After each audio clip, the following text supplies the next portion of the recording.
On ne vit pas dans un espace neutre et blanc. On ne vit pas, on ne meurt pas, on n'aime pas dans le rectangle d'une feuille de papier. On vit, on meurt, on aime dans un espace quadrillé, découpé, bariolé, avec des zones claires et sombres, des différences de niveau, des marches d'escalier, des creux, des bosses, des régions dures et d'autres friables, pénétrables, poreuses. Il y a les régions de passage, les rues, les trains, les métros. Il y a les régions ouvertes de la halte transitoire, les cafés, les cinémas, les plages, les hôtels. Et puis il y a les régions fermées du repos et du chez-soi.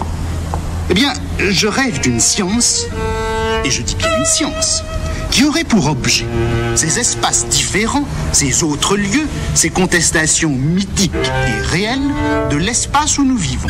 Cette science étudierait non pas les utopies, puisqu'il faut réserver ce nom à ce qui n'a vraiment aucun lieu, mais elle étudierait les hétérotopies, les espaces absolument autres. Et forcément, la science en question s'appelle déjà l'hétérotopologie. Les lieux que la société ménage dans ses marges, dans les plages vides qui l'entourent, ces lieux sont plutôt réservés aux individus dont le comportement est déviant par rapport à la moyenne ou à la norme exigée. De là, les maisons de repos, de là, les cliniques psychiatriques, de là également, bien sûr, les prisons. Il faudrait sans doute y joindre les maisons de retraite, puisque, après tout, l'oisiveté dans une société aussi affairée que la nôtre, l'oisiveté est comme une déviation d'ailleurs qui se trouve en l'occurrence être une déviation biologique quand elle est liée à la vieillesse, et c'est une déviation, ma foi, constante pour tous ceux du moins qui n'ont pas la discrétion de mourir d'un infarctus dans les 3 semaines qui suivent leur mise à la retraite. On pourrait peut-être se poser tout d'abord la première question, quand c'est que tout a commencé? Alors Michel Foucault, au fond, depuis quand sommes-nous ici? Pour moi, depuis le café, mais j'aurais envie de dire que c'est tout de même vers 1956 qu'il y a eu au moins 2 événements importants qui ont, je crois, en quelque sorte bouclé les séquelles de la guerre et puis inauguré quelque chose de nouveau. Je dirais, ça a été d'une part les événements de Hongrie et puis d'autre part, bien sûr, la guerre d'Algérie. Finalement, Michel Foucault, philosophe français, né en 1926 à Poitiers, mort en 1984 à Paris, s'est intéressé principalement aux institutions, aux conditions d'émergence des savoirs, des pouvoirs et des discours en Occident, aux techniques de l'âme et des pratiques de soi, aux processus mis en œuvre qui ont façonné l'homme moderne. Le gros problème avant la guerre et après la guerre, ça a été comment arriver à réduire cette série d'événements qu'ont été le fascisme et puis le massacre, l'Holocauste, etc. Et puis on avait évidemment la grosse machine. Faire rentrer de force dans un corset philosophique dominateur. Voilà. Et alors le marxisme était tout de même la grosse machine à penser l'événement. Et à partir de 56, la grosse machine justement s'enrayait et puis les événements sont arrivés. Événements peut-être moins gros, moins gigantesques que ceux du fascisme, mais ils sont arrivés de plein fouet, et puis on n'avait plus rien pour les penser. Moi, je crois qu'à partir de ce moment-là, a commencé une forme de pensée, de réflexion, comme vous voudrez, beaucoup plus sensible à l'événement, et dont je dirais, pour reprendre un mot que vous employez et que j'aime beaucoup, les intellectuels ont commencé à être des journalistes. À vrai dire, je ne suis pas philosophe, je ne fais pas de la philosophie dans ce que je fais. Et j'aurais à me nommer, à me donner une étiquette, à dire quel je suis, j'avoue que je serais terriblement embarrassé. Je ne pose pas la question de qu'est-ce que c'est que connaître. Mon problème n'est pas de savoir si les discours scientifiques sont vrais ou pas, s'ils ont rapport à une objectivité ou non, s'il faut les considérer comme simplement cohérents ou seulement commodes, s'ils sont l'expression d'une réalité extérieure ou pas. Tout ça, ce ne sont pas mes questions. Je dirais que je fais l'histoire des problématisations, c'est-à-dire l'histoire de la manière dont les choses font problème.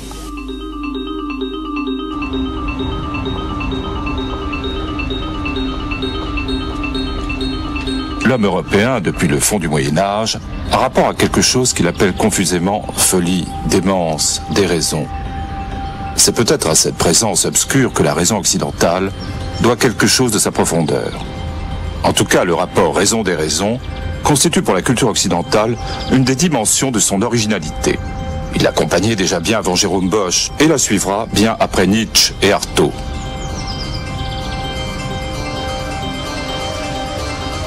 Qu'est-ce donc que cet affrontement au-dessous du langage de la raison? Vers quoi pourrait nous conduire une interrogation qui ne suivrait pas la raison dans son devenir horizontal, mais chercherait à retracer dans le temps cette verticalité constante qui, tout au long de la culture européenne, la confronte à ce qu'elle n'est pas, la mesure à sa propre démesure.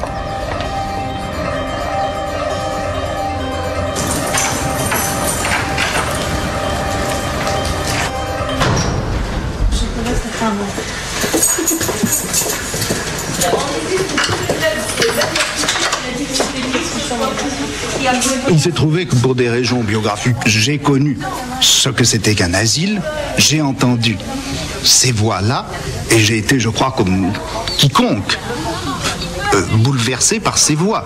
Je dis quiconque, j'allais dire à l'exception des médecins. Et quand je dis à l'exception des médecins et des psychiatres, je veux dire que leur fonctionnement statutaire filtre tellement ce qu'il peut y avoir de cri dans la parole d'un fou qu'ils n'entendent plus que la part intelligible ou inintelligible du discours. La forme cri, leur est devenue inaccessible par le filtre précisément de leur savoir institué.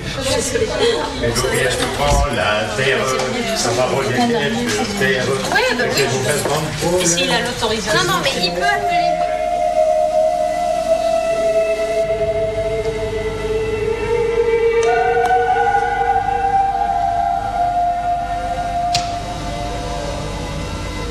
Ecco fatto, ho visto, e adesso comprite là, ecco,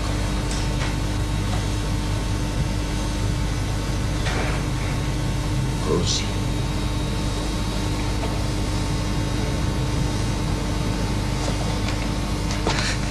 E noi andremo insieme a cena domattina.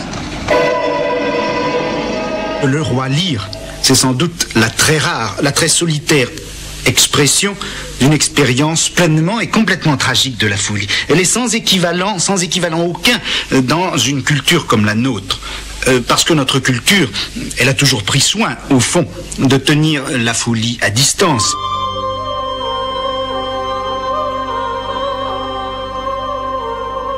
Jusqu'à la seconde moitié du XVe siècle, ou encore un peu au-delà, le thème de la mort règne seul. La fin de l'homme, la fin des temps ont la figure des pestes et des guerres. Ce qui surplombe l'existence humaine, c'est cet achèvement et cet ordre auquel nul n'échappe. La présence qui menace à l'intérieur même du monde, c'est une présence décharnée. Et voilà que dans les dernières années du siècle, cette grande inquiétude pivote sur elle-même. La dérision de la folie prend la relève de la mort et de son sérieux. La folie, c'est le déjà là de la mort. Et ce qu'il y a dans le rire du fou, c'est qu'il rit par avance du rire de la mort. Et l'insensé, en présageant le macabre, l'a désarmé.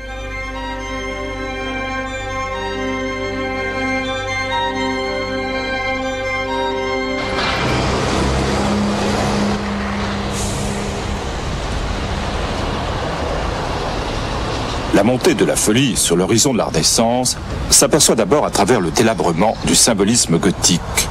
Comme si ce monde, où le réseau des significations spirituelles était si serré, commençait à se brouiller, laissant apparaître des figures dont le sens ne se livre plus que sous les espèces de l'insensé.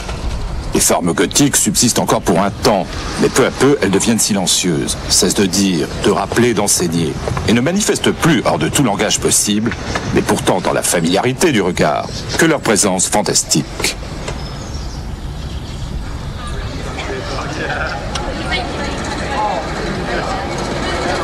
Depuis le fond du Moyen-Âge, la folie s'apparente plutôt à la fête. Comme si, dans la folie, notre culture cherchait une vacance, un envers d'elle-même qui soit pour elle comme un miroir, un moment absolu où le temps s'interrompt, fait cercle pour un rituel et inaugure entre les hommes des formes de communication que leur langage de tous les jours ne leur permet sans doute pas. La fête, au fond, c'est la merveilleuse liberté d'être, comme on dit, en folie, et de trouver au cœur de cet aveuglement l'illumination de tout un monde qui, lui, est en fête. Depuis très longtemps, depuis le haut Moyen-Âge, il y eut ce qu'on appelait une messe de l'âne qui, un peu plus tôt ou un peu plus tard, je ne sais trop, se lia à la fête des fous. Messe caricaturale, défilé grotesque, injures et lazzi contre les puissants. On mettait pour un jour le monde à l'envers. C'était comme une grande messe satanique, mais qu'on aurait chantée en plein jour. Messe plus multicolore que vraiment noire, plus masquée et bariolée que réellement secrète. C'était déjà le carnaval. La folie fascine parce qu'elle est savoir. Elle est savoir d'abord parce que toutes ces figures absurdes sont en réalité les éléments d'un savoir difficile, fermé, ésotérique. Ce savoir si inaccessible et si redoutable, le fou, dans sa niaiserie innocente, le détient. Tandis que l'homme de raison et de sagesse n'en perçoit que des figures fragmentaires, d'autant plus inquiétantes. Le fou le porte tout entier en une sphère intacte. Cette boule de cristal, qui pour tous est vide, est pleine à ses yeux de l'épaisseur d'un invisible savoir. Autre symbole du savoir, l'arbre. L'arbre interdit, l'arbre de l'immortalité promise et du péché. Jadis planté au cœur du paradis terrestre, a été déraciné et forme maintenant le mât du navire des fous. Qu'annonce-t-il ce savoir des fous? Sans doute, puisqu'il est le savoir interdit, il prédit à la fois le règne de Satan et la fin du monde.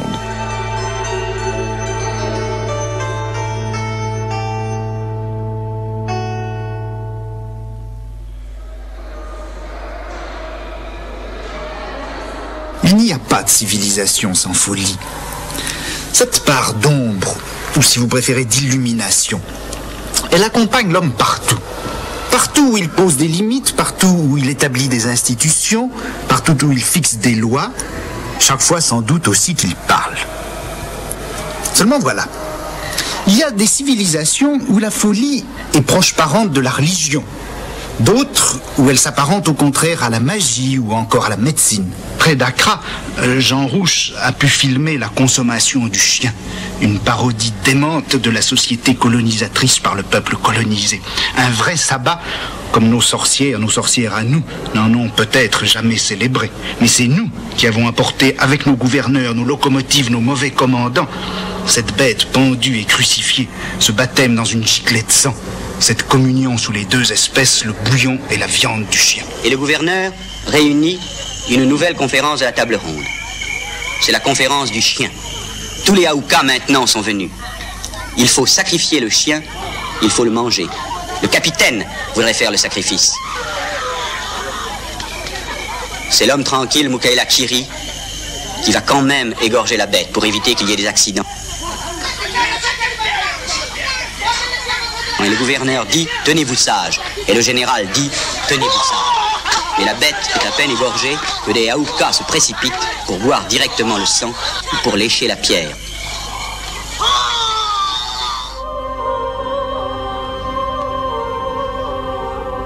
L'expérience classique de la folie naît. La grande menace montée à l'horizon du XVe siècle s'atténue. Les pouvoirs inquiétants qui habitaient la peinture de Bosch ont perdu leur violence. Des formes subsistent, maintenant transparentes et dociles, formant cortège, l'inévitable cortège de la raison. L'oubli tombe sur le monde que sillonnait le libre esclavage de sa nef. Elle n'ira plus d'un en deçà du monde, à un au-delà, dans son étrange passage. Elle ne sera plus jamais cette fiante et absolue limite. La voilà amarrée solidement au milieu des choses et des gens, retenue et maintenue, non plus barque, mais hôpital.